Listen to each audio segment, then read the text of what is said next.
ओम नमः सिद्धेभ्यः। जीवमजीवं तव्वं जिणवरवसहेण जीर्णनिद्दिष्टं देविन्दविन्दवन्दं वन्दे तं सर्वदा शिरसा। बोले श्री खजानट पुष्प दंत भगवान की जय। आचार्य श्री नेमिचंद्र सिद्धांति देव की जय। हम सभी बड़े सौभाग्यशाली हैं जो हमें आचार्य नेमिचंद्र सिद्धांति देव द्वारा रचित महान ग्रंथ द्रव्य संग्रह के अध्ययन का अवसर मिल रहा है।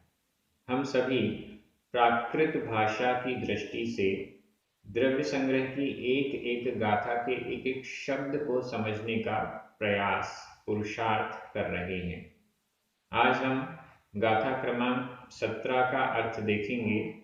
यह गाथा धर्म द्रव्य का स्वरूप प्रकट करने वाली है। जीव द्रव्य का पूरा वर्णन हो चुका है 9 अधिकारों के माध्यम से। इसके बाद 5 प्रकार के अजीव द्रव्य होते हैं, उसका वर्णन प्रारंभ हुआ। उद्गल द्रव्य की पर्यायें ये कल की गाथा में आपको स्पष्ट की गई। अब धर्म द्रव्य क्या होता है, उसका क्या लक्षण है, क्या स्वरूप है, क्या कार्य है, यह सब हमें समझने को मिलेगा। चलिए प्रारंभ करते हैं। गाथा क्रमांक 17। उच्चारण। गई गई परिणयाण, गई परिणयाण।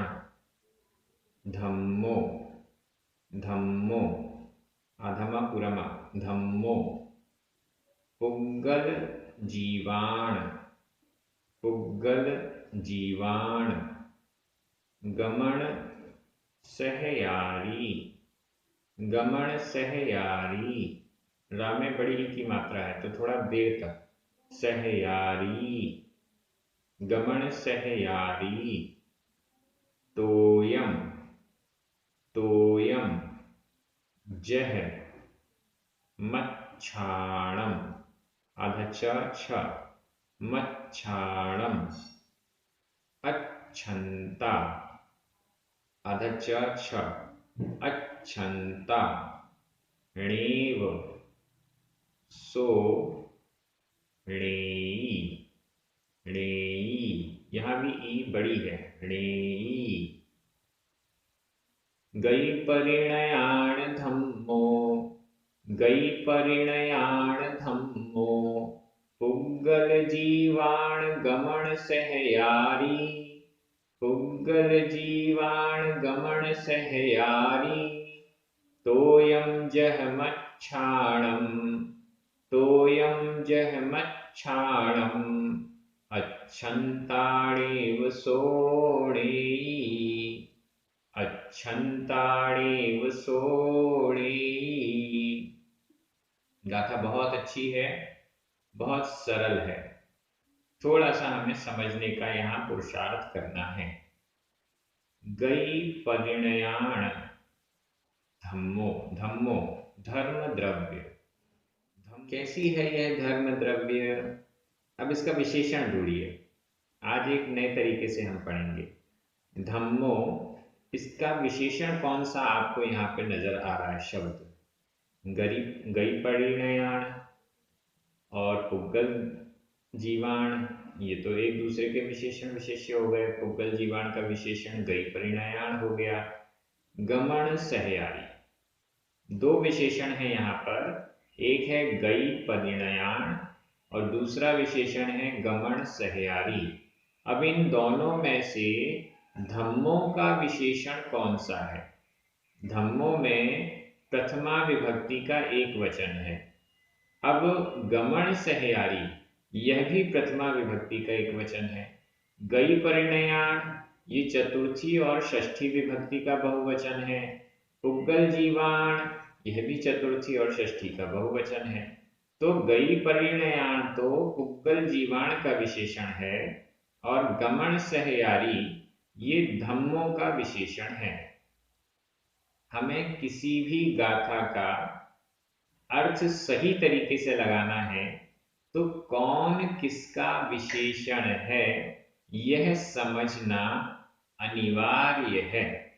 इसके बिना हम नहीं समझ सकते कि कौन किसका विशेषण है और अर्थ भी सही नहीं लगेगा, क्योंकि यहाँ पर धम्मो धर्म द्रव्य क्या करता है हमें ये समझना है। अगर धम्मो का विशेषण हम गई परिणयान ऐसा कर देंगे तो अर्थ ही गलत हो जाएगा, इसलिए इसको पहचानना आवश्यक है।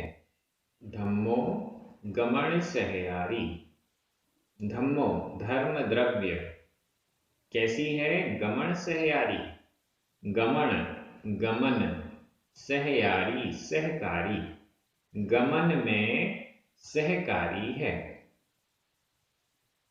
कैसा गमन, किस किस का गमन, अब ये सब विशेषताएं आएंगी, लेकिन मेन कार्य क्या है, गमन में सहकारी होना। सहकारी का मतलब है सहायक होना। कोई गमन कर रहा है, जो भी गमन कर रहा है यहाँ बताया जाएगा, उसके गमन में, चलने में, हिलने डुलने में, यहाँ से वहां होने में, उसकी सक्रियता में, उसके एक्शंस में, एक स्थान से दूसरे स्थान में जाने के दौरान, ये सब गमन कहलाएगा। इस गमन में सहयारी सहायता करना ही धर्म द्रव्य का कार्य है। किसके लिए वो सहायता करता है, अब आइए, पुग्गल जीवाण किसके लिए सहायता करता है, पुग्गल जीवाण, पुग्गल पुद्गल, जीवाण जीव, पुद्गल और जीवों के लिए, समस्त पुद्गल द्रव्यों के लिए और समस्त जीव द्रव्यों के लिए, समस्त पुद्गल और जीवों के लिए गमन सहयारी, गमन में सहकारी होता है। धर्म द्रव्य, पुद्गल और जीव भी कैसे होने चाहिए, किस टाइप के पुद्गल और जीवों को गमन में सहायता करता है। अब इसकी विशेषता, गई परिणयान, गई गति, परिणय परिणत, और इसमें जो विभक्ति लगी है वो पुग्गल जीवाण के समान है। जीवाण परिणयान, गति में परिणत, गति में लगे हुए, पुग्गल जीवाण पुद्गल और जीवों के लिए जो गमन सहयारी, गमन में सहायक होता है, वह धम्मो धर्म द्रव्य है।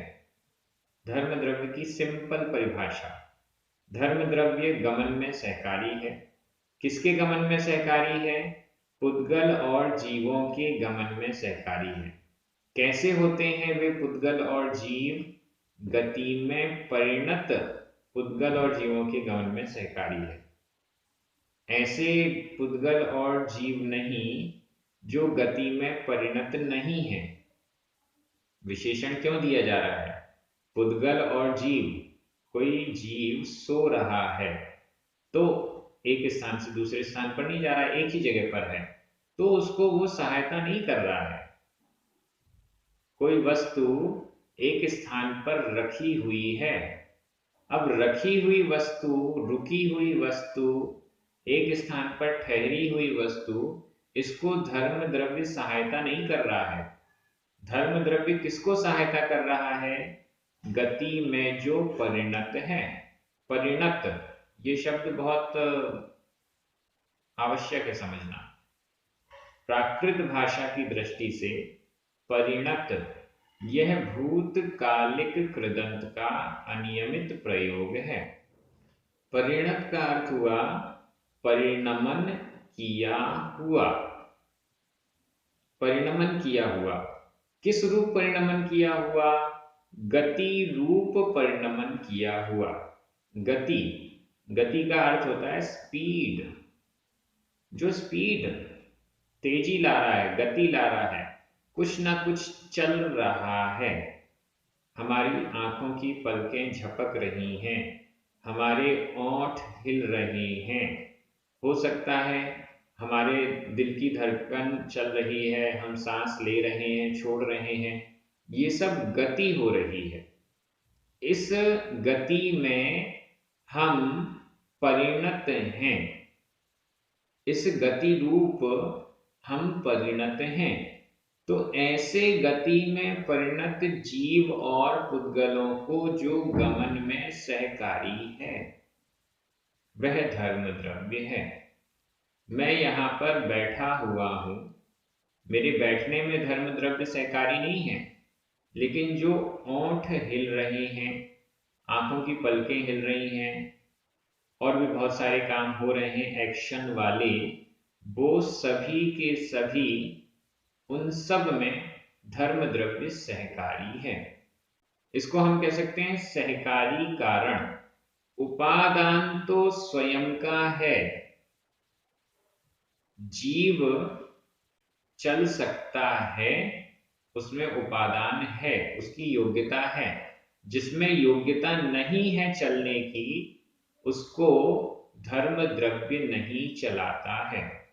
यहाँ पर स्पष्ट लिखा है जीव और पुद्गलों को चलाता है, क्योंकि जीव और पुद्गल ही सक्रिय होते हैं, सक्रिय द्रव्य कहे जाते हैं। शेष द्रव्य निष्क्रिय हैं। यहाँ सक्रिय और निष्क्रिय का तात्पर्य एक स्थान से दूसरे स्थान की ओर जो गमन करता है उसे सक्रिय कहते हैं। एक स्थान से दूसरे स्थान पर जो जाता है वह सक्रिय है, और जो एक स्थान से दूसरे स्थान पर नहीं जाता है, एक प्रदेश से दूसरे प्रदेश पर नहीं जाता है, वह निष्क्रिय कहलाता है। स्थान से स्थानांतर करने वाला सक्रिय है। पुद्गल भी एक स्थान से दूसरे स्थान पर जाता है, जीव भी एक स्थान से दूसरे स्थान पर जाता है, ये सक्रिय द्रव्य हैं। शेष द्रव्य धर्म, अधर्म, आकाश और काल, ये एक स्थान से दूसरे स्थान में नहीं जाते, जहां हैं वहीं रहते हैं, इधर से उधर नहीं होते। तो सक्रिय द्रव्यों को धर्म द्रव्य एक स्थान से दूसरे स्थान में जाने में सहायता करता है। योग्यता जीव और पुद्गल की स्वयं की है, इसे कहते हैं उपादान कारण। एक स्थान से दूसरे स्थान जाने में उपादान कारण वह द्रव्य स्वयं है। निमित्त कारण सहकारी जो है वह धर्म द्रव्य है। उपादान नहीं है तो भी नहीं चल सकते, निमित्त नहीं है तो भी नहीं चल सकते। गाड़ी में पेट्रोल नहीं है, उपादान नहीं है, तो गाड़ी नहीं चल पाएगी। उसको कितना भी धक्का लगाएं, वो ऐसे ही 1 सेंटीमीटर 2 सेंटीमीटर आगे खिसकेगी, चल नहीं पाएगी जैसा चलना चाहिए। लेकिन रोड भी खराब है, पेट्रोल तो भरा हुआ है लेकिन रोड खराब है, ऊबड़ खाबड़ है, गिट्टी वाली है, साफ सुथरी रोड नहीं है, तो भी गाड़ी नहीं चल पाएगी ढंग से। यह उपादान, पेट्रोल का होना, गाड़ी ठीक ठाक होना, ये सब उपादान, और इसमें रोड का सही होना यह निमित्त। इन दोनों के मिलने पर ही कार्य होता है। जीव और पुद्गल में उपादान कारण चलने का है, ये हो गया उपादान कारण। और जहां तक धर्म द्रव्य है वहीं तक ये जीव और पुद्गल गमन कर सकते हैं, उसके अलावा गमन नहीं कर सकते, इसलिए यह सहकारी कारण है। ऐसा हमें समझना चाहिए। इसमें बहुत सारी बातें और भी समझने की हैं, अपन आगे देखते हैं। धर्म द्रव्य स्वयं नहीं चलता है, लेकिन चलते हुए जीव और पुद्गल को सहायता करता है। रोड स्वयं नहीं चलती है, लेकिन रोड चलते हुए जीव और पुद्गल, चलती हुई गाड़ी को चलने में सहायता करती है। रेल की पटरी, उसको भी ऐसे ही ले लें। इंजन, ट्रेन, इसमें ईंधन है तो वह पटरी चलने में सहायता कर रही है। लेकिन अगर इंजन को नहीं चलना है, इंजन में कुछ खराबी है, तो पटरी जबरदस्ती धक्का नहीं देती है, ऐसा हम समझ सकते हैं। तो इसको इसी तरीके से देखिए। इसका उदाहरण भी आचार्यों ने दिया है, मैंने तो आज के जमाने का दे दिया, लेकिन आचार्यों ने यूनिवर्सल उदाहरण दिया है जो कि सरल भी होना चाहिए।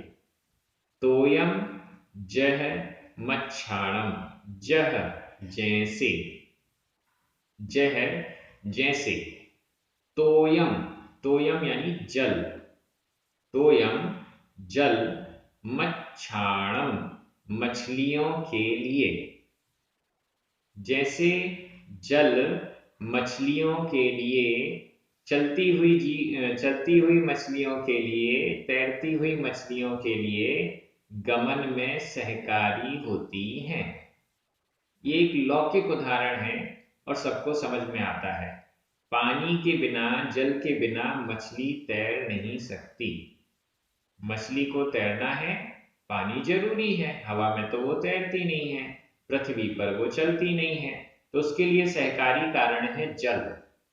अब जैसे जल मछलियों के गमन में सहकारी कारण है, वैसे ही चलते हुए जीव और पुद्गलों के चलने में सहायक धर्म द्रव्य होता है। जल ऐसा है, जल में मछलियां, जल का बहाव किसी भी तरफ हो, मछलियों को जहां तैरना है, जिस साइड तैरना है, वो तैर सकती हैं। ऐसा नहीं है कि जल जिस साइड बह रहा है उसी साइड मछलियां जाएंगी। मछलियां बहाव के विपरीत भी तैरती हैं।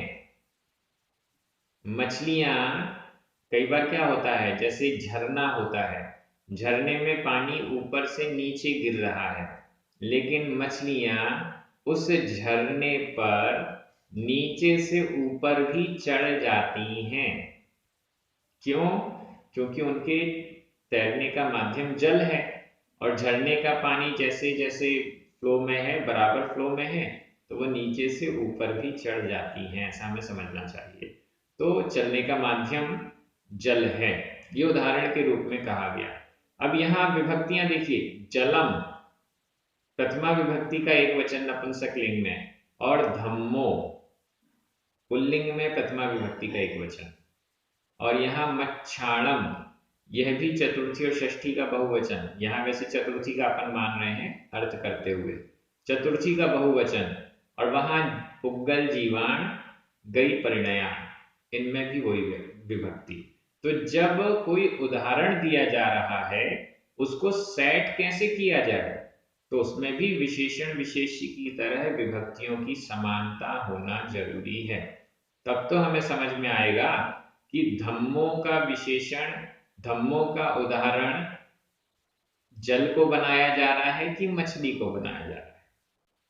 इस दृष्टि से विभक्तियों का बड़ा महत्व है, विशेषण विशेष्य का बड़ा महत्व है।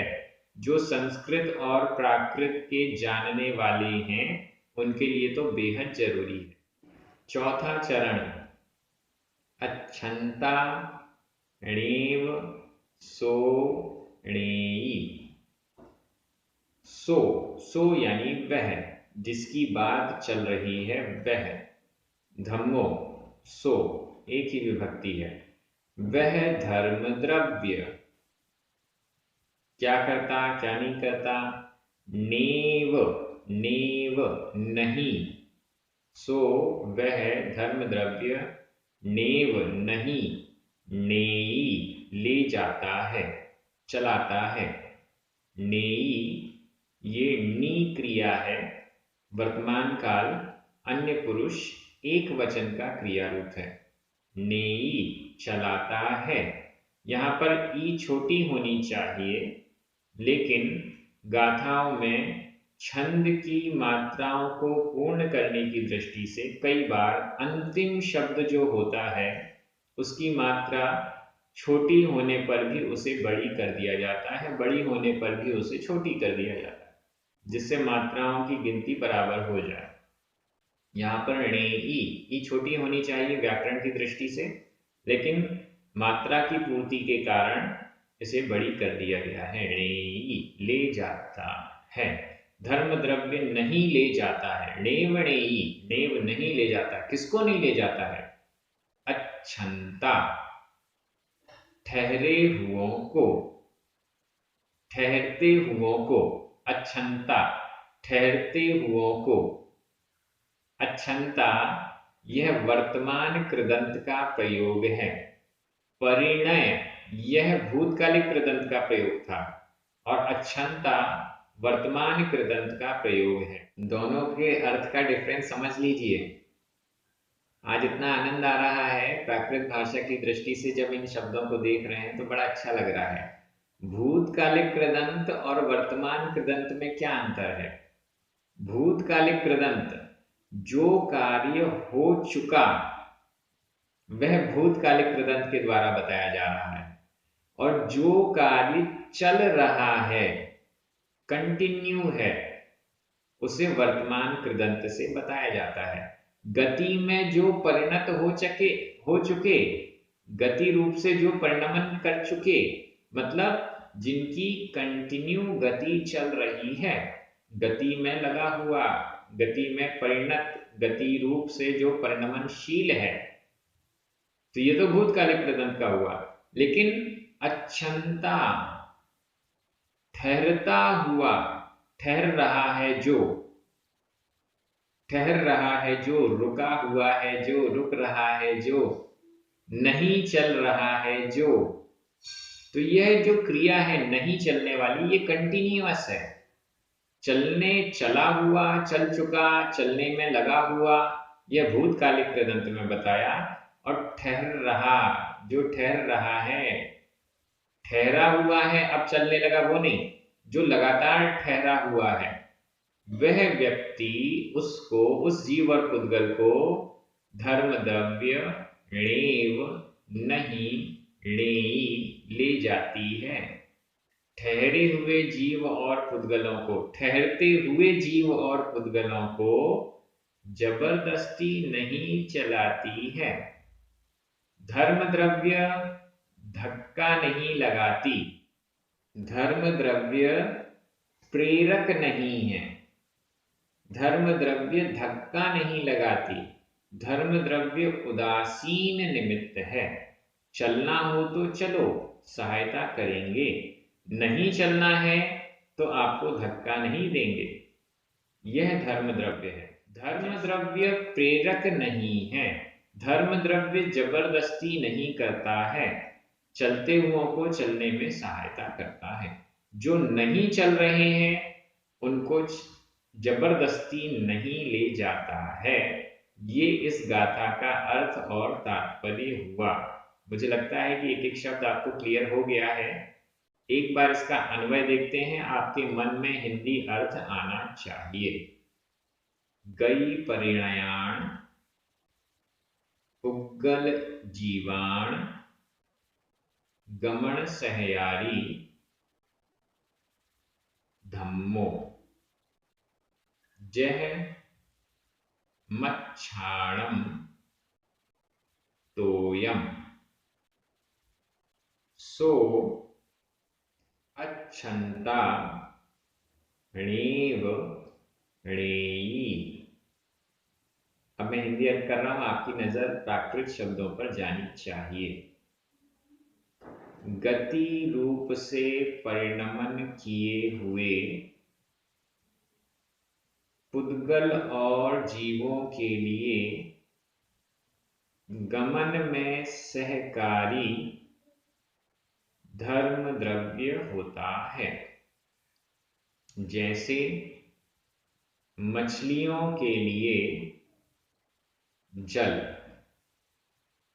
वह धर्म द्रव्य ठहरते हुए जीव और पुद्गलों को नहीं ले जाता है। नहीं ले जाता है, नहीं ले जाता है। विभक्तियां देख लीजिए, बहुत जरूरी है यहां पर। गई परिणयाण, पुग्गल जीवाण और मच्छाणम, इन सब में चतुर्थी विभक्ति का बहुवचन है। कई बार अर्थ करते हुए इसे षष्ठी विभक्ति का बहुवचन करके भी अर्थ किया जा सकता है। जो संस्कृत टीका है श्री ब्रह्मदेव जी की, उसमें षष्ठी विभक्ति के बहुवचन के रूप में इनको बताया गया। दोनों प्रकार से हम हिंदी में अर्थ कर सकते हैं। जीव और पुद्गलों के लिए गमन में सहकारी, जीव और पुद्गलों के गमन में सहकारी, दोनों प्रकार से अर्थ किया जा सकता है, ऐसा हम यहाँ देख रहे हैं। धम्मो गमन सहयारी, तोयम और सो, ये सभी प्रथमा विभक्ति के एक वचन हैं। इसके अलावा जह और णेव, ये दोनों ही अव्यय हैं, इसमें विभक्तियां नहीं होती।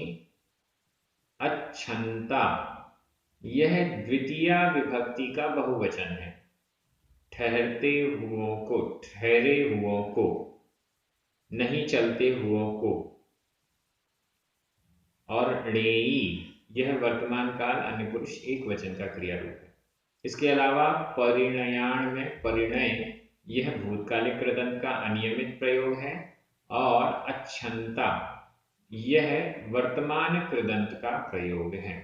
इस प्रकार से व्याकरणिक विश्लेषण भी यहाँ पर संपन्न हुआ।